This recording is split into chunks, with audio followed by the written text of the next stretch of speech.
Hello, Mustang fans, and welcome to another episode of the Mustang Owners Podcast. I'm your host, John Clore, along with my co-host, Mike Ray.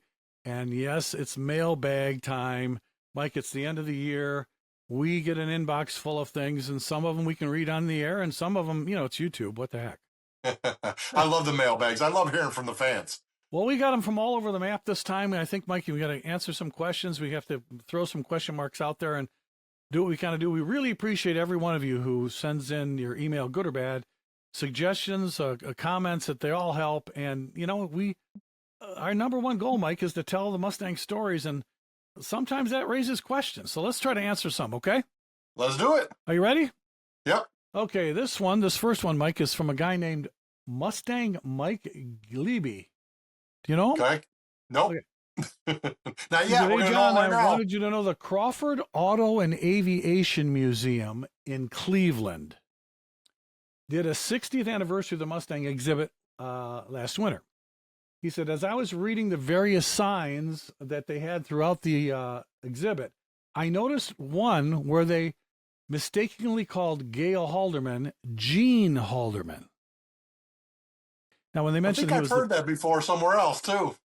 Gene Halderman, and he said, "Yep." So he said he showed that he took a picture of it, right? Showed it to Karen Halderman when he was over at the Halderman Barn Museum, and he said, and we had a good laugh. And then he said, here's how Karen explained that. She said that Gail never liked his first name because his birth name was spelled Gail, which a lot of girls had like Gail, that kind of Gail. She told this Mike guy that I believe she said it was originally Gail, and he didn't like that, so he had the name changed legally to Gale. And she said that sometimes when people would ask him at a Ford event, he just used his initials, G.L. Halderman. Right. So he said, anyway, I thought it was odd that the Crawford curators at this museum got the name wrong of the original designer of the Mustang, even though I suspect they were probably thrown off by the name Gale too. And Mike, it's not a common name. And I don't know how many people knew that if you did research about Gail Halderman, there's some instances where it's Gail. Right. Have you seen that? I have heard that, yeah. But Gail, he protected it. Was everything he'd sign. In fact, here, I'll show you something. Okay, here we go. Here's what he gave me off his desk. You ready? Yep. Gail L. Halderman. That's awesome. But, see, it's Gale. Yeah.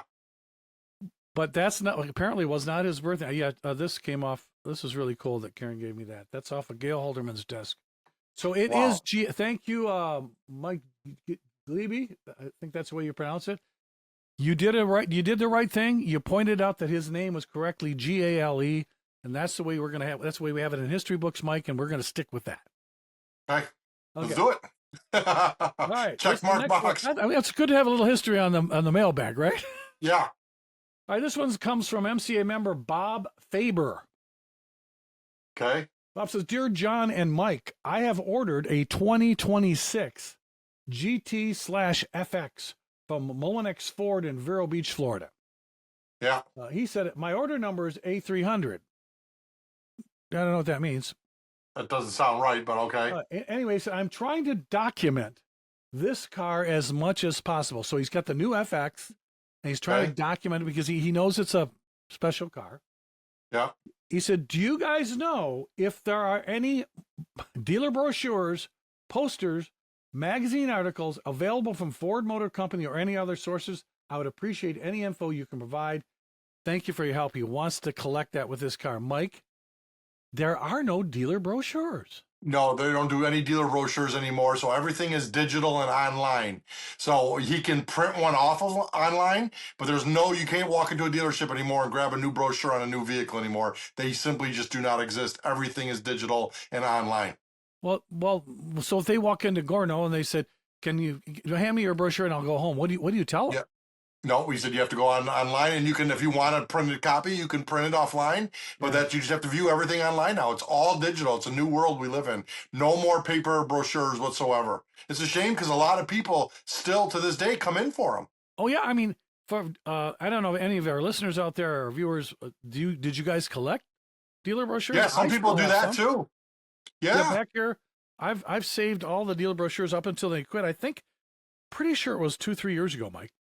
Yeah, it was 2023 was the last ones. Yeah, So there's no no more print 24s, no brochures. So 25s. Yeah.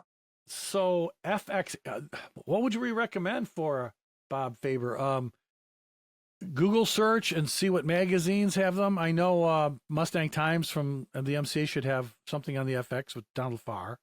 Yeah, and I'm sure What there's tons of stuff if you Google it, like you said, and let it come up. And if there's something you want to do it, like a print or something like that, just print it off the internet now. That's the way it's going to work. And you will be able to do a build-in price on Ford.com and actually do it that way too. you could And you'll print be that able to print off. it. But yeah, It's it's not not. like Yeah, it's up to. Yeah, it's not like the beauty pictures, Mike. You know it. no, So no, Bob, it's good. the only advice I wish we could help you more. It's a great letter, but can't. I mean, they're not available from Ford now. If you do see a poster, some dealers might do get posters, but usually it's for promotional cars. I bet you maybe the FX might get one when I don't know. But you know, it's I'm up to trying to the think of the brand team. last posters Ford gave out, and I want to say the last ones I remember were the bullets or like the anniversary posters. Yeah, in fact, Club Connect did our own poster. Remember from Yeah. the registry, and then recently you and I were giving away the 60th anniversary with the Dark Horse on it. They're just not enthusiasts. Love this stuff. Somebody at Ford needs to listen to us, Mike. Yeah, yeah. Sadly, it's getting old and going by the wayside. Yeah, who collects paper, right? Yeah, yeah. Thanks for that one. Well, here's another one from an MCA member. A guy, he just left his name as Ken. Okay. He said, "Dear Mr. Clark, I'm a longtime Ford enthusiast, and I recently acquired a 1969 Mustang Mach 1 Project. Ugh. Okay. While Hey, that's attending the nice Ford though. It'd be a Nationals nice in car. Carlisle, he didn't say if he made it to the town hall for the podcast. I stopped by the MCA tent, okay, and thought, hey, being a member would be beneficial for that journey of a project car that was ahead of him, bringing this car back to life. So he joined. So in other words, he joined the MCA at Carlisle. Okay. The first issue of Mustang Times arrived, and I eagerly read it from cover to cover. Now, in case you don't know it, if you're a member of the MCA, Mike, that is the last printed magazine, I think, in the Mustang universe. They don't have.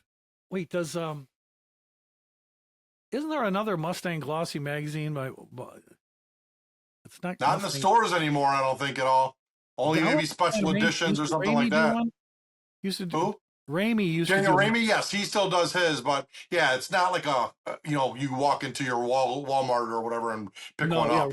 yeah, you'd have to get Dan Ramey's. He's the only guy I know that prints another Mustang. So it's Mustang Times. You got to join the MCA to get it, or you can do the digital version. Right. So I said he read it cover to cover. In the digital age, it's nice to be able to sit down and read an actual magazine. See, Mike, they want paper. Back to the bad paper. Yeah, I was just going to say Yep. that. Ken, No we one agree likes to with you on put this one. removing paper. He said he thoroughly enjoyed the Tech Talk article by Jim Smart. Okay. And Mike, you should know that Jim Smart contacted me. He wants to come on and talk about things. He told us that Art Caro's car is technically not a prototype. Really? Yeah. So he wants to get on and explain it. So I had him write it up. I put it over on fordracing.com and I posted it. He knows Art real well. So maybe we should have the two of them come on and argue about it. I would love to have those guys on together. And we were talking about getting Jim on in the future. So here we go. So let's Perfect get Jim segue, on. And right? he said he loved that. But he said, but then he turned the page and he said, you, Mr. Clore, were up next. I eagerly read you as you spoke the truths about the current state of the automotive industry. But then I got to the end of the article where some folks, and I was doing reader mail for the Times, they said that you write too much. And I've been accused of writing too long, much like I talk too much.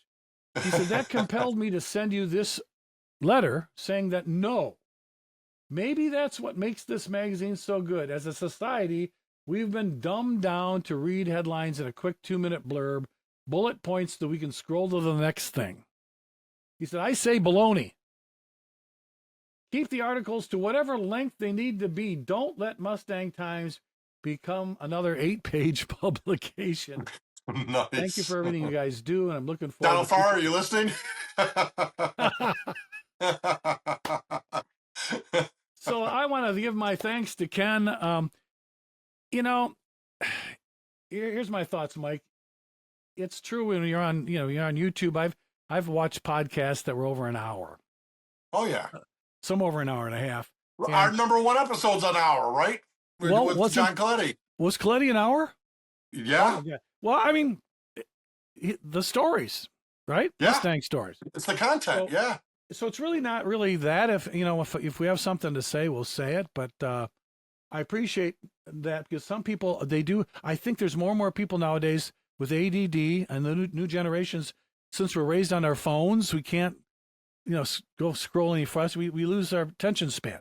So thank you for Ken from the MCA. All right, here's one from Dave with the Ford Performance guys. I don't know who they are, although I spent 10 years at Ford Performance. But he said, hey guys, I just thought I'd write as a big Ford guy about your Mustang Owners podcast. I used to be an avid listener, but I have to admit it's now getting stale. So Mike, you need to put Ziploc the top a little better. It seems strange that John has to do a long introduction of who he is on each time. We know. Imagine turning into any TV station or radio show and the host does that every time. Well, Mike, I agree. If we were a TV show or radio show, we wouldn't have to do it every time because TV opens the airwaves. But the problem is we're a podcast and we are not all over the place yet. We've got limited subscribers. So what happens out there, Dave, is that when you're a new podcast, a lot of our subscribers are brand new to us. We do have some recurring subscribers, but they're brand new and they don't know who these two guys are. When I see a new podcast, I see two guys. Who are they? Should I listen to them? Do they have? Well, here's the other thing, John. Every single episode, I guarantee you, there's a new person watching or listening to it that have never seen, met us, or know who we are. So I think it's very crucial. And you watch the Channel 2 news every night. They introduce themselves every time, right? They might not give that little bio, but it's a total of 10 seconds for each of us. It really so is. I just it's not taking up all your time. Yeah. I give the 4 places I've been, the 4 places you've been, just to give us a footprint somewhere in case you don't know us. Now, fast forward those 20 seconds and you'll be good. Yeah. Okay. Well, yeah. Or, hey, the cool thing about watching us on YouTube, there is a mute button. There you go. So after 20 seconds, unmute it and you'll be good to go. But he goes on. He goes, anyway, so, and what is up with Mike lately or not so lately? He just sits there once in a while and just says, yeah, I agree. He has nothing to the show. Mike, you need to say more. Thanks. I always love the great fans. My fault. He said, John just likes to hear the sound of his own voice and just keeps talking and talking, but not in a good way. And that's true. I do that. Yeah. He never lets the guest speak and only does inside jokes to Mike. Oh, first of all, Mike, let's tell people the secret about some of our guests. A lot of these guys are engineers or designers. And then what's the first question they ask when we say, hey, do you want to come on the podcast? They go, oh, what are we going to talk about? Yeah, what are we going to discuss? What should I say? Can you send me a list of questions? Yeah, what can I say? And Mike, sometimes we've asked a question and we hear nothing. And we can hear the gears turning. So what the way we describe it, John, right? We tell everybody, listen, we're sitting at a bar and talking about Mustang. So here's how it works. So it's when we don't get a lot of response, we know their story because we invited them on. So what we try to do is fill in, and we tell a story, and I do that, Mike, and I know you do too. Yeah. To fill that space so that they're now feeling comfortable about the storytelling, and then it might spark something so that they start talking. And sometimes they do run over them. I'll admit that, Mike, because you know what? I get excited too. When we had Henry the Third on. Yeah, and especially when we learn stuff that's brand new to us that we never even knew before. So, I mean, I think it's great. Well, so I admit that, but here's now. Why do I say inside jokes to Mike or inside? Yeah, and here's why, folks. Because if I give a little insider joke to Mike, you're going to go, "What's that about? What are they talking about? What does that mean?" And we hope that means that you'll tune in next time and we'll explain why that was funny or cool, because that's an inside thing that only happened within some Ford event. And so if you tune back in, we'll eventually explain all those inside jokes and you'll get them because that will make you an insider too. And that's why we trade those back and forth. A lot of people don't do that because they're afraid of offending people, which obviously we've done that to Dave. Well, John, too, is says, that I get so many compliments on us for the reason everybody likes watching us or listening to us, as they said, because of our love and our passion for it. We're not scripted. We're not doing any of that. So, I mean, I think there's much more, as we've always say in the world, many more people who absolutely love it. You're always going to get a couple that may not be so happy with it. And maybe we're not the piece for every single person. We try to be, and we want everybody to, to like us and to enjoy our content that we're trying to provide. But, hey, it's maybe not for everybody. We hope it's not you, Dave. We hope you give us a shot and, reconsider and listen to us. We have a lot more great stuff coming ahead. And, John, I guess the bottom line is he was telling us, do better. Yeah. Well, he said, I don't get it. We listen for the guests. It's not the John Clore show. Well, in a way, here's how it is. Let me explain it to our guests. So I don't know if you've ever watched the professional hockey broadcasts, but in Detroit, we have Ken and Mickey. All right. Yeah. So Ken is the play-by-play guy, Ken Daniels. He does play-by-play, and he's following the game. And what does Mickey Redmond do, Mike? He's a color. Yeah. Right. So the guy who's been there, done that, he'll listen to the play-by-play, and then he throws in a color. That's how the Mustang Owner podcast work. Mike is my color guy. Mike is Mickey Redmond, and I'm just doing the play-by-play here, trying to get the game started, and that's the way it works. Now, it's not the John Clore show, but it's the game, and we're actually, folks, part of our announcement for next year is we're going to make it more of a show rather than you just listening for the guests. Because, Mike, I have some people that don't like engineers. Yeah, of course. They said every time you have an engineer, they're boring, and he waits for a designer. And then I have people that don't want to hear the designer; they want to hear the engineer. So rather than say, "Okay, that's our show," it's going to be this one guy. And if you're not interested in, for example, Mike, How Tai Tang. Yeah.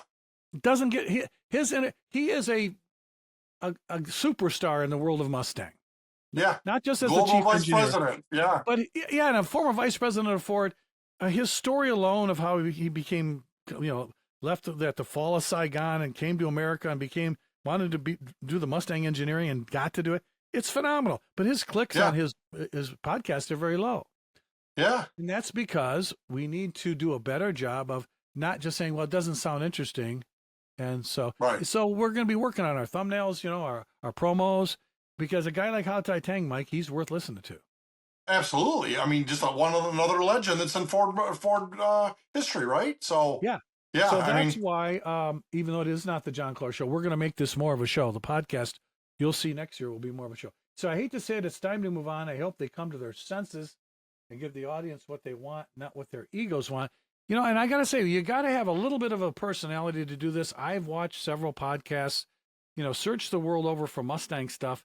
And if you need to leave, Dave, I get it, but if you're a Ford performance guy, you ain't not going to find this at any of the other stuff because of the background that we have. And we're just bringing that to you for one reason.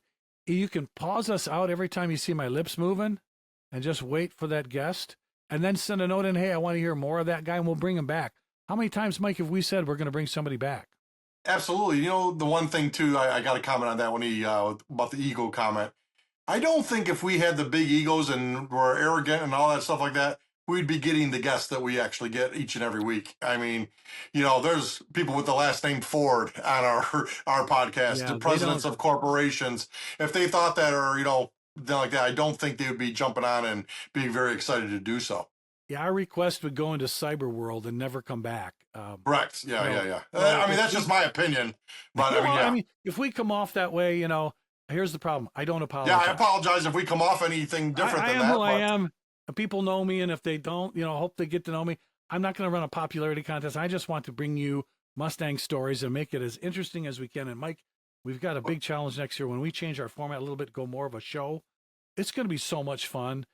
And all John, we're asking is, I just said, though, that we do this for our love and passion for the hobby. I've ran this Mustang Club for 20 years. I didn't get paid a penny. It's Right. all for just love and passion and to create better times for Mustang enthusiasts, owners, fans, whatever it may be. We're just trying to be a piece that makes all that better for all of them. Yeah, and so let's just close on this one by saying, hey, listen, I'm a YouTube guy. I watch YouTube. I one of my favorite YouTube shows. I'm tired of this garage, that garage, so and so's garage, everybody's garage. You're in the garage. Just get out of the garage and sit down in my basement and talk cars. So, Dave, we're like two guys. If you go to a bar, if you really are one of the Ford Performance guys, if you go to a bar with me and Mike and a bunch of Ford Performance guys, it's lead follower, get out of the way. We're running over each other. We're blasting out. You know what I mean? Yeah. And whoever's got the Here's best one more. story. Here's one more big fact, right? Yeah. Myself, you, our producer, none of us have made a penny on any of this. We're all doing it for the love and passion to be a good addition to the hobby and to generate some great content for all the Mustang lovers across the globe. So there are some YouTubers. One of my favorite is Vice Grip Garage with Derek Bieri. He's got if you've never watched it, check it out. He goes and finds an old car in a field and brings a Harbor Freight toolbox and tries to get the damn thing running and then drive it 500 miles home. It was so good, Mike, that it's been copied 45,000 times. Everybody's got a garage now. They do the same thing. But Derek has a spiel that he goes through. He talks, he says the distributor's a lightning whirler, and he has little names for things. Carburetor's called a fuel make it happener. And he's got a spiel. And people after a while just got sick of it. And he said, I'm sick of this Derek Bieri guy. Well, he's got 3 million followers. Yeah. Yeah. So, and you know what? I like it. It's kitsch a little bit. I like it. I watch it still. Now, there's another guy. His name is Simon Fordman. He's for the guys that can't stand talkers like me. So what he does, Mike, is he finds an old car and he just videotapes repairing it and says nothing. All it is wrenching, put in captions, draining the oil. Nice. Fixing that. He said there's not a single word spoken. So for all those that can't stand this kind of jabber, he's for them. But other people say, I watched that and I miss Derek Bieri. So, and he's got a couple million followers. Yeah, so all we're trying to be is and there's several people that have tried this. Everybody's got a Mustang story. And Mike, what did you just show me from the experiential thing that's going on in LA? One of the sign. What did they have up there, Mike? Did it? The big display that's there at the Ford Experiential that was in LA, I believe. One of the titles on the board was "Everyone Has a Mustang Story," so they put it right on the board. Yes. Can't copyright it. We did throw that out, Mike. I think it was the 2010 Mustang launch. We did it in front of a bunch of agencies. Yeah. And Owens is the one who coined that phrase, right? We did, and he picked it up, and then so did Steve Ling, who was. Jim is the one who took it and started spreading it around for us.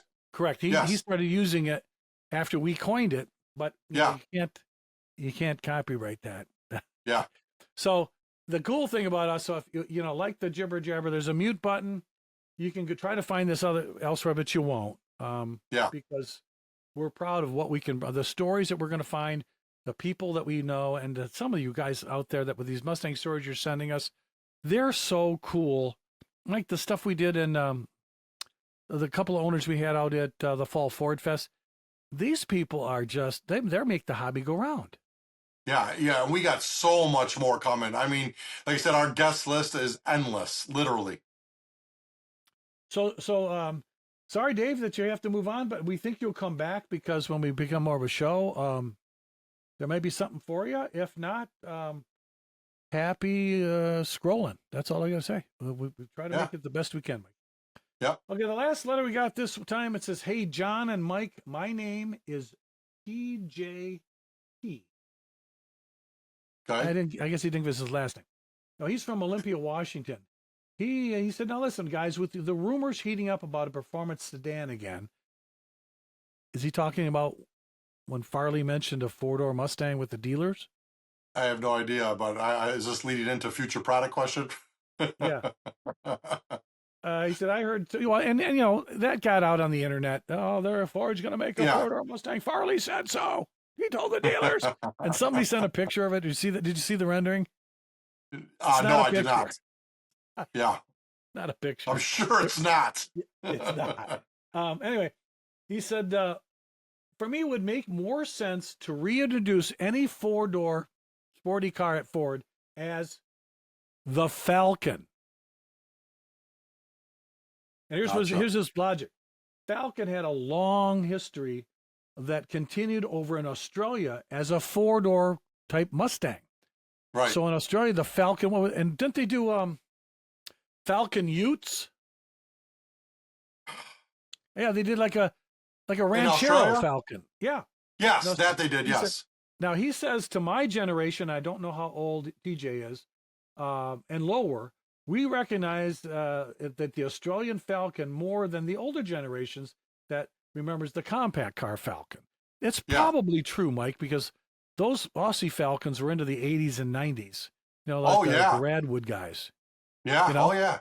And the early Falcons, I mean, those are the 60s, right? Yeah. Up to 70. We need to get Rob Herod back on and talk about that. Yeah. Although, if anybody out there knows somebody with that 70 and a half Falcon that looks like the Torino, I want a story on that car. Aren't they awesome? Those cars are just phenomenal. Those cars, if I find one, I'll buy one. I know it's not a Mustang, but it is underneath. Yeah. Oh, yeah. Anyway, it's really cool cars. He said, I just think this would be a great opportunity to have the Australian development team work on a four-door sporty car for Ford, similar to the Ranger Raptor as well. So the Ranger Raptor, is that in Australia already? That was there before here, I believe. Yeah, they got it before we did. Yeah, it launched there before it came here. He said, listen to this. He said, oh, by the way, guys, a Falcon Raptor has Mad Max written all over it. Oh, my God. Thank you guys for your time. Well, thank you, TJ. You know, the naming, the way the naming goes, Mike, we have a lot of input, especially at the tent when we work the tents at shows. And I think what I'll do is we'll put together some of these suggestions. That's a good suggestion, actually. Yeah, for sure. And remember when when we had SVT, they had FPV, Ford Performance Vehicles, FPV in Australia. And now I hear a couple of things. I hear that, I don't know if this is true, rumors, Dodge is going to bring back SRT. Okay, I've not heard that yet. Toyota is going to bring back is going to create a performance division called GR and make its own. I mean, so everybody's doing what John Coletti did in 1993. Yeah. They're trying to replicate. 30 years ago, We've moved on. And, you know, Mike, it doesn't really make any sense when you're selling, say, an RTR out of your showroom, or maybe you're doing a dark horse. To me, when you talk about that Mustang, that is a Ford performance vehicle, but it's not really a Ford racing vehicle. So by changing our name to Ford Racing, and if we have a hand in development, it's a performance vehicle, but you don't have to go racing. You know what I'm saying? Branding is tricky. Yeah. But we appreciate all of those wonderful emails. So if you have another one, you want to send it to me and tell me how much I talk. jclore at carsandcontext.com. By the way, you can check out my old TV show, The John Clore Show, Cars and Context TV on YouTube. About 10 years ago, I was the show Too Hot Mike for cable access. Nice. Pretty bad. So now you're stuck with me, Mikey. And let's do it. The future's looking bright. That's right. So check that out. Or you can send it to us at Ford at clubhub@ford.com. Let us know your thoughts. And if you're really wise, you're going to get into some of these really great episodes we got coming up. And you can say, you know, one of these days I'm going to buy some Mustang Owners Podcast apparel. Because when John and Mike see me, Mike, that is a great zip up. I like the white stripe. Yeah, it was a polo. Yeah, I love it. I want it. Yes. Okay, Mike, you've got my Christmas present idea. Thank you so much. Appreciate it. We appreciate you guys for sending in your cards and letters. Actually, they're just emails. Let's be honest. Yeah. So we appreciate, keep them coming, and we'll keep them, bringing them to you next time, Mike. We'll just have to be more careful so we don't get anybody too angry. Oh, it's good. You got to hear the positive and the negatives. We're okay with it. Next time, folks, we'll just have to catch you down the road.